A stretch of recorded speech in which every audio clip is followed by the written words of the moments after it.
In a quiet village nestled at the foot of green hills, time seemed to flow gently, without the rush of big dreams or the echo of lofty promises.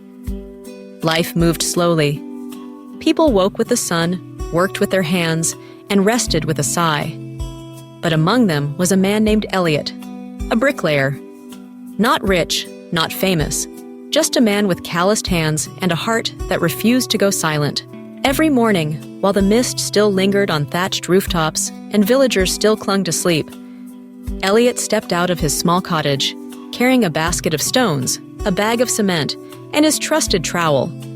These were simple tools, yet they carried with them something invisible: intention. He walked to an empty patch of land near the village square, and he began to build. But not a house, not a shop, not a grand temple. Just a wall, brick by brick, one placed beside another, each line carefully aligned. The cement spread with quiet precision. There was no banner announcing his plan, no architect's blueprint. No one understood. At first, villagers laughed. What's he building that for? A wall with no roof? No door? What a waste of time. Why doesn't he start a real business? Sell something online? Open a shop? Make quick money? But Elliot didn't explain. He simply smiled and placed another brick. Days passed, then weeks, then months. The wall grew, quietly, steadily, without applause. People stopped noticing. In their eyes, Elliot was a man chasing shadows, a dreamer building something meaningless. While others chased trends and business schemes, Elliot kept building. The seasons changed. The rainy season came. The land grew soft. The wind whispered stronger. The village buzzed with activity. New shops opened. Bold signs were painted. Loud slogans rang through the market. Everyone had a plan to grow. But Elliot said nothing. He worked in silence, rain or shine. He watched the sunrise reflect off fresh cement. He felt the burn of the sun on his neck. He endured the pain in his arms, but he did not stop. Then, one night, without warning, a storm rolled in. Dark clouds swallowed the sky. The wind howled like a beast unleashed. Lightning split the heavens. Rain slammed down in sheets. Roofs lifted off. Windows shattered. Walls trembled. Panic swept through the village. People ran, screamed, sought shelter. Shops collapsed. Market stalls flew into the wind. And in the midst of chaos, a voice cried out, "Go to the wall! Elliot's wall! It's still standing!" Dozens ran through the mud. Children, elders, families, all fled toward the one thing that remained upright in the storm. It was Elliot's wall, strong, solid, silent, no frills, no ornaments, but unmoved. One by one, people huddled behind it. They pressed their backs to it, shielded their children, whispered prayers. And the wall, the one they had mocked, held. Hour after hour, through wind, through rain, through fear. And Elliot? He stood beside it, soaked, silent, watching. His hands still stained with cement. A young man, trembling, looked at him and whispered, "You saved us."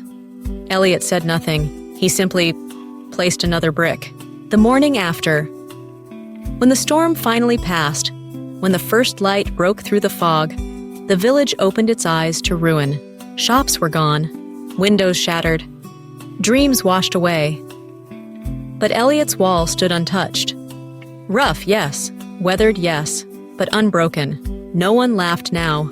No one questioned his purpose. No one asked, "Why are you building that?"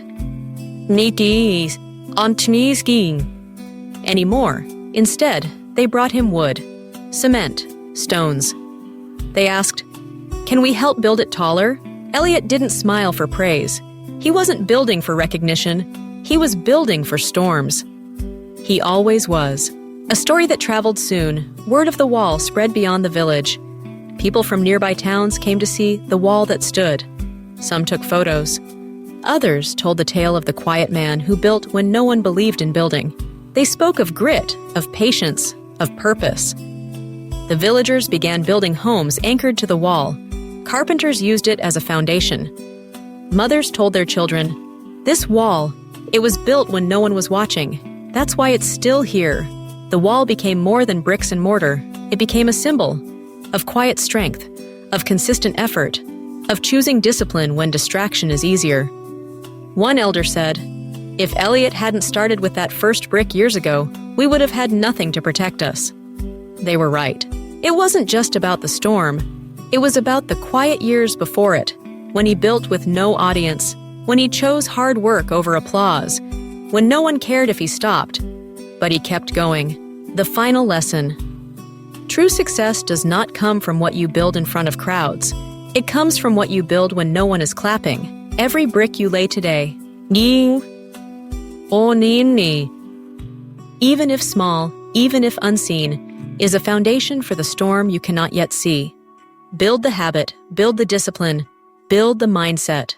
Because the world may not reward you now, but it will remember you when the winds start to blow.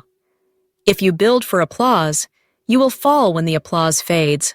But if you build for strength, in silence, in patience, in faith, then what you create will last far beyond the storm. So today, lay the brick, even if no one's watching, even if they laugh, even if you're tired, because someday, someone will thank you for not giving up, and you will stand tall beside the wall you never stopped building.